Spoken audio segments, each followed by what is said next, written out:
नज़र को बदलो तो नज़ारे बदल जाते हैं, सोच को बदलो तो सितारे बदल जाते हैं। कश्तियाँ बदलने की ज़रूरत नहीं, दिशा को बदलो तो किनारे खुद ब खुद बदल जाते हैं। दिशा को बदलो तो किनारे खुद ब खुद बदल जाते हैं। नमस्कार दोस्तों, अश्वनी जीएस क्लासेस में आपका स्वागत है। मैं अश्वनी द्विवेदी आप लोगों के समक्ष इंडियन पॉलिटी, इंडियन कॉन्स्टिट्यूशन में जो टॉपिक हम लोगों का चल रहा था, पिछले क्लास में हम लोग सत्र के बारे में पढ़े, है ना। सत्र के बाद हम लोग जो है सो स्थगन के बारे में पढ़े, हम लोगों ने सत्रावसान के बारे में पढ़ा, हम लोग विघटन के बारे में पढ़े। ये आप समझ गए होंगे, इसे नोट भी कर लिए होंगे आप अपने कॉपी में। देखिए बच्चा, वीडियो को लाइक सब्सक्राइब शेयर करना मत भूलिएगा। जो भी लोग वीडियो देख रहे हैं, वे लोग जिनके पास ये वीडियो पहुंचता है, लिंक पहुंचता है, वे लोग सब्सक्राइब ज़रूर करें, क्योंकि विकट परिस्थिति में व्यक्ति अगर पढ़ा रहा है तो उसकी भी कुछ लालसा होगी, क्योंकि आप अगर लाइक सब्सक्राइब शेयर करेंगे तो उसी से व्यक्ति का मनोबल बढ़ता है। अब देखिए, कमेंट भी ज़रूर कीजिएगा, बेल आइकन को दबाना मत भूलिएगा ताकि अगले वीडियो का नोटिफिकेशन आपको मिल सके।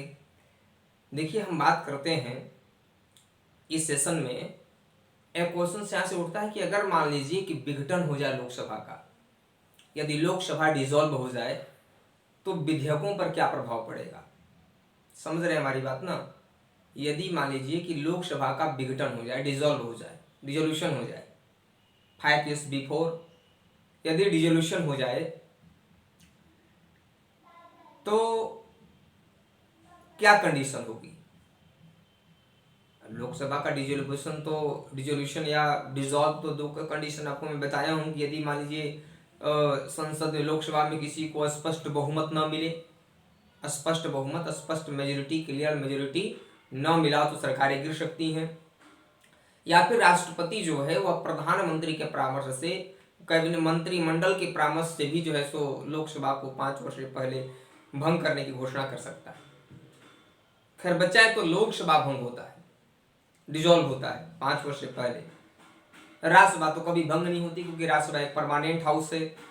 राज्यसभा का कोई टेन्योर भी नहीं होता, उसका कार्यकाल भी नहीं होता। लोकसभा का तो कार्यकाल 5 वर्षों का होता है, लोकसभा के सदस्यों का भी कार्यकाल 5 वर्षों का होता है। राज्यसभा के सदस्यों का कार्यकाल केवल 6 वर्षों का होता है। राज्यसभा का कोई कार्यकाल नहीं होता, इस बात को याद रखिएगा आप। अगर कोई क्वेश्चन पूछे कि राज्यसभा का कितना कार्यकाल होता है तो यह क्वेश्चन ही गलत है, क्योंकि राज्यसभा का कार्यकाल नहीं होता, राज्यसभा के सदस्यों का कार्यकाल होता है। राज्यसभा के जो 1/3 मेंबर होते हैं, 1/3 मेंबर एवरी सेकेंड ईयर्स, प्रत्येक दूसरे वर्ष 1/3 मेंबर्स जो है सो अपने 6 years एज कंप्लीट कर लेते हैं, टेन्योर कंप्लीट करते हैं, उसके स्थान पर नए लोग आ जाते हैं। तो बच्चा, हम बात करने वाले थे कि अगर डिसॉल्व हो तो डिसोल्यूशन के समय में विधेयकों पर क्या इफेक्ट पड़ता है, बिल के ऊपर क्या इफेक्ट पड़ता है, इसकी चर्चा हम थोड़ा सा आपसे कर लें। देखिए बच्चा, यहाँ पर 2 चीजें बहुत ही स्पष्ट आप समझें। 3 बातें मैं बताऊंगा कि विधेयकों पर क्या प्रभाव पड़ता है, बिल के ऊपर क्या इफेक्ट पड़ता है डिसोल्यूशन के समय। किस समय? डिसोल्यूशन के समय, मतलब जब विघटन हो जाए तो विघटन के समय क्या इफेक्ट पड़ता है, इसकी बात को जानकारी रखने के लिए हमें सबसे पहले कुछ 2-3 बातों को ध्यान रखना बहुत ही जरूरी है। सबसे पहला तो यह है कि यदि विघटन हो जाए, जैसे मान लीजिए कि कोई भी विधेयक है, पहला पॉइंट देखिए, अगर कोई भी विधेयक हो, कोई विधेयक हो, वह लोकसभा में पेश हुआ हो, क्या हुआ, लोकसभा में लंबित हो, मान लीजिए लोकसभा में लंबित हो या लोकसभा में पास हो गया हो बच्चा, या लोकसभा में क्या हो गया हो, लोकसभा में पास हो गया हो। 2 बातों को समझिएगा। यदि लोकसभा में विधेयक लंबित हो या लोकसभा में पास हो गया हो, इसके बाद वह कहाँ गया हो, राज्यसभा में गया हो। कहाँ गया हो बच्चा? अगर वह राज्यसभा में गया और राज्यसभा में वह विधेयक लंबित है, राज्यसभा में विधेयक क्या है, वह लंबित है, तो ऐसे कंडीशन में अक्सर यहां पर देखा जाता है कि ऐसे सारे विधेयक लोकसभा के विघटन के साथ ही समाप्त हो जाते हैं, खत्म हो जाते हैं। यहां पर स्पष्ट आप समझे होंगे।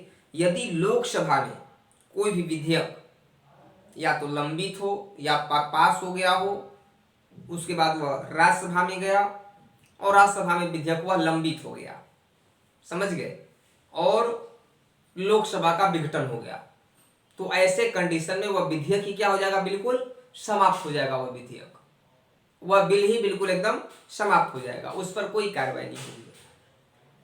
अब अगली बात जो समझने की है, दूसरा इफेक्ट है, यदि राष्ट्रपति के पास कोई बिल भेजा गया हो, यदि राष्ट्रपति के पास कोई बिल भेजा गया हो अंतिम हस्ताक्षर करने के लिए और राष्ट्रपति पुनर्विचार करने के लिए उसे भेज दिया हो, रिटर्न कर दिया हो वन टाइम, क्योंकि आपको पता होगा, दो चीजों को और याद कीजिएगा कि मनी बिल धन विधेयक और कॉन्स्टिट्यूशनल अमेंडमेंट बिल संविधान संशोधन संबंधी विधेयक, ये दो ऐसे विधेयक हैं जिनको राष्ट्रपति रिटर्न नहीं कर सकता। जो सामान्य विधेयक होते हैं, जनरल बिल होते हैं, जो ऑर्डिनरी बिल होते हैं, उनको राष्ट्रपति एक बार रिटर्न कर सकता है सदन में दोबारा।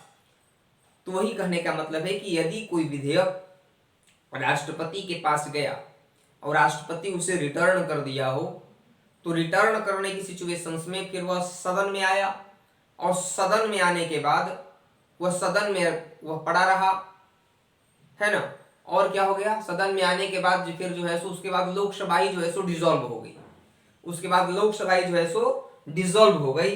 तो ऐसे कंडीशंस में यह देखा जाता है कि लोकसभा का अगर विघटन हो जाता है तो विधेयक पर कोई प्रभाव नहीं पड़ता, वह विधेयक पर प्रभाव नहीं पड़ता। फिर जब चुनाव होगा, लोकसभा आएगी, तो फिर कार्रवाई उसके ऊपर प्रारंभ होगा। अब एक और बच्चा आपको मैं बता दूं कि अगर मान लीजिए कोई विधेयक ऐसा है जिसमें दोनों सदन में विवाद उत्पन्न हो जाए, बोथ हाउस में किसी बिल के ऊपर कंट्रोवर्सी हो जाए, क्या हो जाए, कंट्रोवर्सी हो जाए, तो कंट्रोवर्सी के कंडीशंस में आप देखोगे कि जब भी कंट्रोवर्सी होता है बच्चा, तो कंट्रोवर्सी अगर हो जाता है, दोनों में कंडीशन अगर होगा, किसी विधेयक के ऊपर विवाद उत्पन्न हो जाते हैं, अगर विवाद उत्पन्न अगर हो जाता है मान लो, तो वहां पर आप देखोगे कि और अगर राष्ट्रपति ज्वाइंट सिटिंग को बुलाया हो, गतिरोध उत्पन्न हो गया, कंट्रोवर्सी हो गया किसी बिल के ऊपर और राष्ट्रपति ने ज्वाइंट सिटिंग को बुलाया, तो ज्वाइंट सिटिंग को जब राष्ट्रपति बुला रहा है, संयुक्त अधिवेशन को बुला रहा है, और उस समय लोकसभा का विघटन हो जाता है, डिसॉल्व हो जाता है लोकसभा, तो विधेयक भी समाप्त नहीं होता। ऐसे कंडीशन में अगर विधेयक लोकसभा डिसॉल्व भी हो जाए तो विधेयक पर कोई प्रभाव नहीं पड़ेगा। बच्चा समझ में आ रहा है हमारी बातें। अब चलो मैं बात कर रहा हूं जो आज के लिए, वो बात करने वाले हैं हम लोग, तो आर्टिकल 87 में क्या है बच्चा, आर्टिकल 87 में बताओ, बहुत ही महत्वपूर्ण है आर्टिकल 87। आर्टिकल 87 की अगर बात किया जाएगा तो तुरंत तुम्हें क्या बताना चाहिए कि आर्टिकल 87 में क्या है, तो ज्वाइंट सिटिंग, क्या बच्चा, नहीं, स्पेशल विशेष भाषण, क्या बच्चा, विशेष भाषण है, किसका विशेष भाषण है, तो राष्ट्रपति का विशेष अभिभाषण है। तो राष्ट्रपति अपना विशेष अभिभाषण कब देता है, राष्ट्रपति जो है अपना विशेष अभिभाषण वह कब देता है, तो बच्चा इस बात को याद करने के लिए आप दो चीजों को याद रखना हमेशा। यह जो तुम्हारा आर्टिकल 87 चल रहा है, इसमें आप देखोगे कि राष्ट्रपति जो होता है वह अपना जो है विशेष भाषण देता है, क्या देता है बच्चा, विशेष भाषण। तो विशेष भाषण अगर देगा तो ये कब देता है विशेष भाषण, उसका जो विशेष भाषण देने का जो समय है वो कहा गया कि विशेष भाषण वह तब देगा जब नवनिर्वाचित लोकसभा के प्रथम सत्र को, नवनिर्वाचित लोकसभा के प्रथम सत्र को और प्रत्येक वर्ष के प्रथम सत्र को वहां पर राष्ट्रपति विशेष भाषण देता है। मतलब जब न्यू इलेक्टेड लोकसभा होकर गई तो उसका जो फर्स्ट सेशन होगा वहां पर राष्ट्रपति अपना जो है सो विशेष भाषण देगा, और प्रत्येक वर्ष मतलब 5 वर्षों का कार्यकाल है तो 5 बार, वर्ष में 1 बार, हर वर्ष एक बार भी तो क्या करेगा, जो प्रथम से हर वर्ष का जो प्रथम सत्र स्टार्ट होगा उसमें भी अपना विशेष भाषण देता है। उसमें वह बताता है कि संसद की गरिमा को बनाए रखे, क्योंकि संसद की गरिमा यह लोकतंत्र है और लोकतंत्रात्मक देशों में वह जो भी लोग चुन करके जाते हैं उनको बताता है क्रियाकलाप कैसे क्या करना है, अगर विधेयक पर कैसे एक अनुशासन को बनाए रखना है, है ना, किन जनता के हितों के लिए काम करना है, किस तरीके से, वो सब राष्ट्रपति वहां पे चर्चा करता है। ये आर्टिकल 87 की बात है। अब हम बात करने वाले हैं आर्टिकल 89, जो महत्वपूर्ण आर्टिकल है बच्चा, आर्टिकल 89। देखो हम लोग आर्टिकल वाइज भी चल रहे हैं, और आर्टिकल वाइज के साथ साथ जो आर्टिकल में इंपॉर्टेंट, जो उसकी डिस्क्राइब, उसकी जो व्याख्या है, जो स्पष्टीकरण है, उन चीज़ों को भी हम लोग देख रहे हैं, ताकि क्वेश्चन हम लोग के एग्जाम में जो आ रहे हैं वो क्वेश्चन छूटने न पाए। कुछ महत्वपूर्ण आर्टिकल्स की भी हम व्याख्या को जानते रहें कि इस आर्टिकल में किसके बारे में कहा गया है, ठीक ना। अब देखो यहाँ पर हम बात करने वाले हैं किसके बारे में बच्चा, तो आर्टिकल 89, आर्टिकल 89 की बात कर रहे हैं ना। आर्टिकल 89 बहुत ही महत्वपूर्ण है, आर्टिकल 89 बहुत महत्वपूर्ण है। और आर्टिकल 89 के साथ साथ एक और चीज महत्वपूर्ण है, आर्टिकल 93, आर्टिकल बच्चा 93 जो है यह भी बहुत महत्वपूर्ण है। आप सुन रहे होंगे कि लोकसभा में कौन होते हैं, तो लोकसभा में बच्चा आपने सुना होगा कि लोकसभा में क्या होते हैं, तो लोकसभा में जो है सो अध्यक्ष और उपाध्यक्ष होते हैं। क्या होते हैं बच्चा, अध्यक्ष और उपाध्यक्ष होते हैं, ठीक ना। तो हम 3 आर्टिकल की चर्चा करने वाले हैं। आर्टिकल जो आज का होगा हम लोगों का आर्टिकल 98, 89, 93 और 98, आर्टिकल 89, 93 और 98, ये 3 आर्टिकल की चर्चा करने वाले हैं हम लोग, ठीक ना। तो 89 है ना, पहला क्या हो गया 89 के बाद 93, उसके बाद फिर जो है सो 98 के बारे में हम लोग चर्चा करने वाले हैं। और 99 एक और ले लो, 99, इसमें कहा गया शपथ। इसमें किसका जिक्र है बच्चा, शपथ का जिक्र है, मतलब सदस्यों द्वारा, जो संसद के जो सदस्य हैं, लोकसभा अध्यक्ष हैं, उपाध्यक्ष हैं, संसद के जो सदस्य हैं, तो सदस्यों द्वारा लिया गया शपथ, सदस्यों द्वारा लिया गया शपथ का जिक्र है, समझ गए। अब इसमें देखो बात, इसमें क्या कहा गया, तो सचिवालय का जिक्र है बच्चा, किसका जिक्र है, सचिवालय का जिक्र इसमें किया गया। किसका सचिवालय, तो संसद का सचिवालय, संसद की सचिवालय की बात की गई। इसमें कहा गया आर्टिकल 89 में कहा गया, आर्टिकल 89 में क्या है, इसमें कहा गया कि राज्यसभा के सभापति और राज्यसभा के सभापति और उपसभापति के बारे में प्रावधान किया गया है, कि राष्ट्रपति के सभापति और उपसभापति। और 93 में कहा गया बच्चा लोकसभा के अध्यक्ष एवं सदस्य की बात की गई। तो अब आप यहां पर देखने वाले हो कि ये बहुत ही महत्वपूर्ण बातें चर्चा करने वाला हूं, कि आर्टिकल 89 में कहा कि राज्यसभा के सभापति और उपसभापति। बच्चा अब इसके बारे में थोड़ा ध्यान से सुनो, ये सभापति कौन होता है, राज्यसभा का जो सभापति होता है ना, यह उपराष्ट्रपति होता है। क्या होता है, उपराष्ट्रपति। उपराष्ट्रपति को राज्यसभा का पदेन सभापति कहा जाता है, ex officio chairman of Rajya Sabha, that is called vice president. Vice president जो होगा वह राज्यसभा का एक्स ऑफिशियो होगा। जो भी उपराष्ट्रपति के पद पर बैठेगा वह राज्यसभा के सभापति का चार्ज भी लेगा, वही कार्य करेगा। और राज्यसभा के सदस्य जो होते हैं अपने में से ही, क्योंकि राज्यसभा तो कभी भंग होता नहीं, राज्यसभा के सदस्य जो हैं वे अपने में से ही एक सदस्य का चुनाव कर लेते हैं, जिसे उपसभापति कहा जाता है, डिप्टी चेयरमैन कहा जाता है। चेयरमैन जो आपका है राष्ट्रपति है, एक्स ऑफिशियो चेयरमैन, उपराष्ट्रपति, वाइस प्रेसिडेंट है, इनका तो चुनाव होता है इनडायरेक्ट रूप से। मैं बताऊंगा कि कौन कौन लोग भाग लेते हैं। तो लोकसभा और राज्यसभा के सभी सदस्य, है ना, all members of both house, मतलब इलेक्टेड एंड नॉमिनेटेड मेंबर्स, सभी लोग भाग लेते हैं। दोनों सदनों के निर्वाचित और मनोनीत सभी सदस्य उपराष्ट्रपति के चुनाव में भाग लेते हैं। तो उपराष्ट्रपति तो चुना जाता है, लेकिन यह उपराष्ट्रपति तो चुना जाता है, लेकिन उपसभापति कहां से आता है, तो राज्यसभा के सदस्य अपने में से ही एक सदस्य का चुनाव कर लेते हैं उपसभापति के पद के लिए। समझ में आ गया। अब अगर मान लो कि सभापति को पद पर से हटाना है, तब क्या करेंगे हम लोग, उपराष्ट्रपति को पद पर से हटाना है तो क्या करेंगे। अगर बच्चा उपराष्ट्रपति को पद पर से हटाना है हम लोगों को, तो सबसे पहली बात याद रखना कि कि यदि हम लोगों को सभापति उपराष्ट्रपति को हटाना है पद पर से तो राज्यसभा में हटाने का प्रस्ताव पारित होना चाहिए।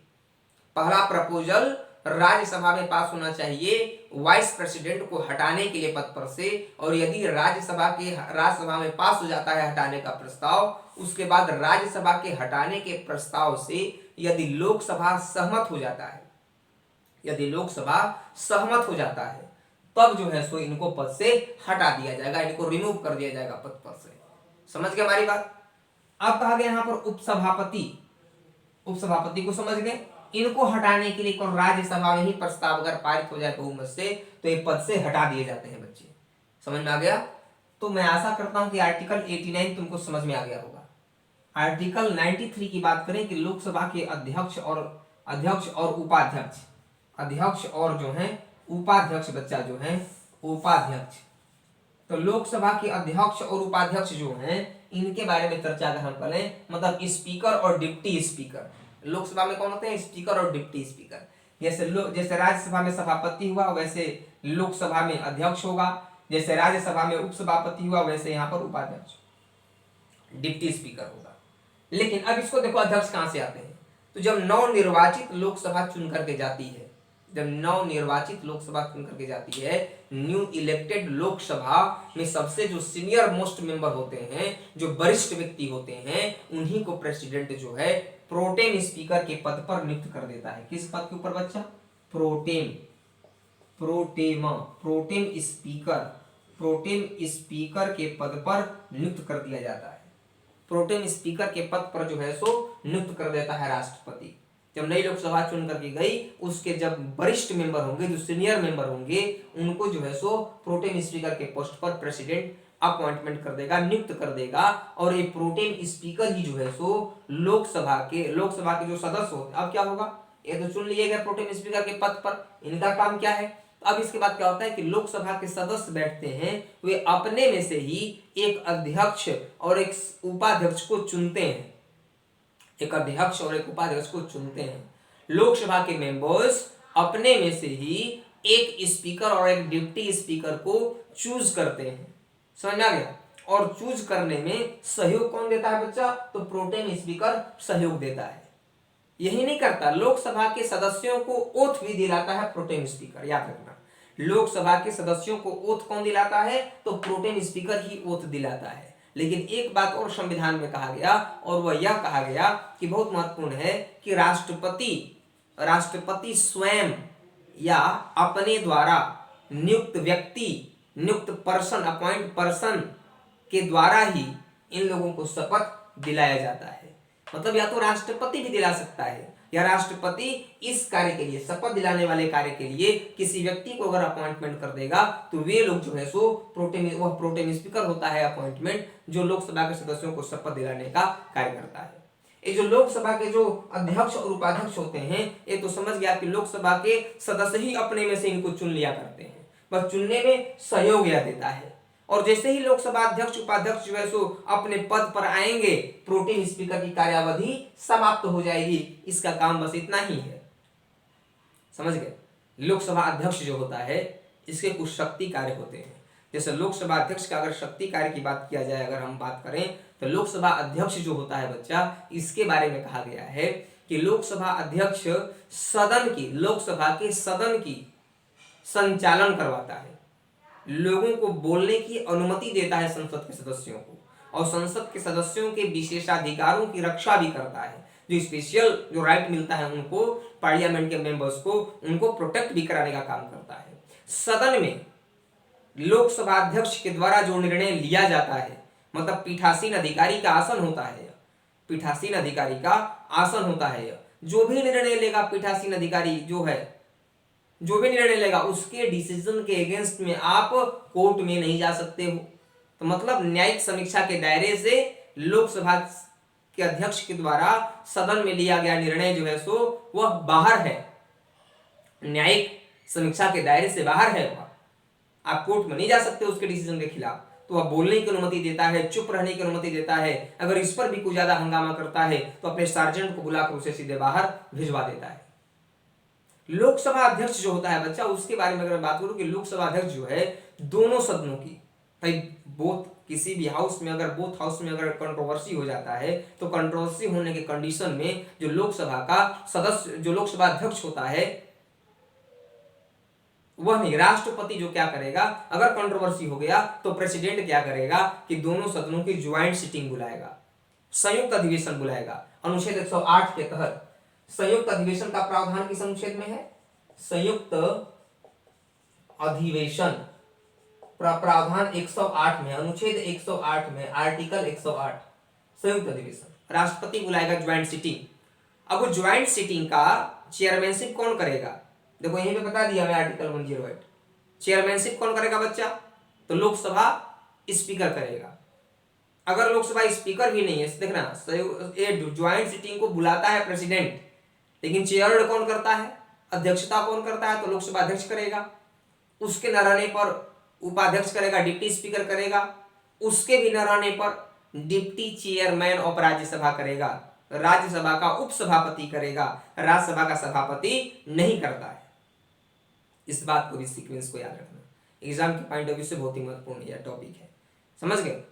अब देखो मैं बात कर रहा हूं कि लोकसभा का अध्यक्ष जो होता है कुछ काम और करता है कि कोई भी विधेयक, कोई भी बिल, मनी बिल है या नहीं, इसको डिसाइड कौन करता है? तो लोकसभा का अध्यक्ष करता है। कोई भी विधेयक धन विधेयक है या नहीं, इसका डिसीजन कौन करेगा? लोकसभा का अध्यक्ष करेगा। अगर अध्यक्ष और उपाध्यक्ष को पद पर से अगर हटाना रहेगा तो लोकसभा में अगर बहुमत से प्रस्ताव पारित हो जाए तो ये लोगों को पद से हटाया जा सकता है। यदि लोकसभा में स्पीकर, डिप्टी स्पीकर का पोस्ट खाली हो जाए तो राष्ट्रपति लोकसभा के किसी सदस्य को इस पद पर कार्य करने के लिए नियुक्त कर सकता है। इसी तरह अगर राज्यसभा में सभापति, उपसभापति का पद यदि रिक्त हो जाता है तो राज्यसभा के किसी भी सदस्य को वह उस कार्य का संचालन करने के लिए अपॉइंटमेंट कर सकता है। समझ गए? ये बात है। अब देखो मैं बात करने वाला हूं कि आर्टिकल 98 के बारे में कहा गया है, संसद का सचिवालय। तो एक लाइन बस यहाँ पे याद रखो कि जो लोकसभा का सचिवालय होता है, पता है, जो सेक्रेटरीट होता है, तो लोकसभा का सेक्रेटरीट या सचिवालय लोकसभा अध्यक्ष के अधीन कार्य करता है, स्पीकर के अधीन कार्य करता है, अंडर में काम करता है। स्पीकर के अंडर में लोकसभा सचिवालय, और चेयरमैन जो ex officio chairman, vice president है, जो राज्यसभा का सभापति है, उसके अंडर में राज्यसभा का सचिवालय काम करता है, राज्यसभा का सेक्रेटरीट काम करता है। समझ गए? उसमें कुछ अपॉइंटमेंट भी करता है। अब देखो आर्टिकल 99 में कहा गया सदस्यों द्वारा लिया गया शपथ। ये लोग जो शपथ लेते हैं बच्चा, तो संसद के सदस्य के लोग जो शपथ लेते हैं, ये शपथ लेते हैं पद एवं गोपनीयता का शपथ लेते हैं। पद एवं गोपनीयता मतलब जिस पोस्ट पे वे जा रहे हैं उसकी जो सीक्रेट चीजें हैं उसको वे बना करके रखेंगे, अनुशासन का पालन करेंगे, है ना, और एक नियम के अनुसार, संविधान के अनुसार वे कार्य को संचालित करेंगे। इनको शपथ कौन दिलाता है बच्चा? तो शपथ संसद के सदस्यों को शपथ कौन दिलाता है? तो या तो राष्ट्रपति दिलाएगा या राष्ट्रपति इस कार्य के लिए अपने तरफ से किसी व्यक्ति को अपॉइंटमेंट कर देगा और वही व्यक्ति इनको शपथ दिलाने का कार्य करता है। समझ गए? तो बच्चा आज के लिए हम आज के सेशन को यही समाप्त करते हैं। बच्चा आप वीडियो को लाइक से सब्सक्राइब शेयर करना मत भूलना, कमेंट बॉक्स में जरूर कमेंट लिखना और बेल आइकन को भी दबा देना। ठीक, अगले क्लास में हम लोग अगले आर्टिकल के साथ हम लोग प्रेजेंट होंगे। नमस्कार।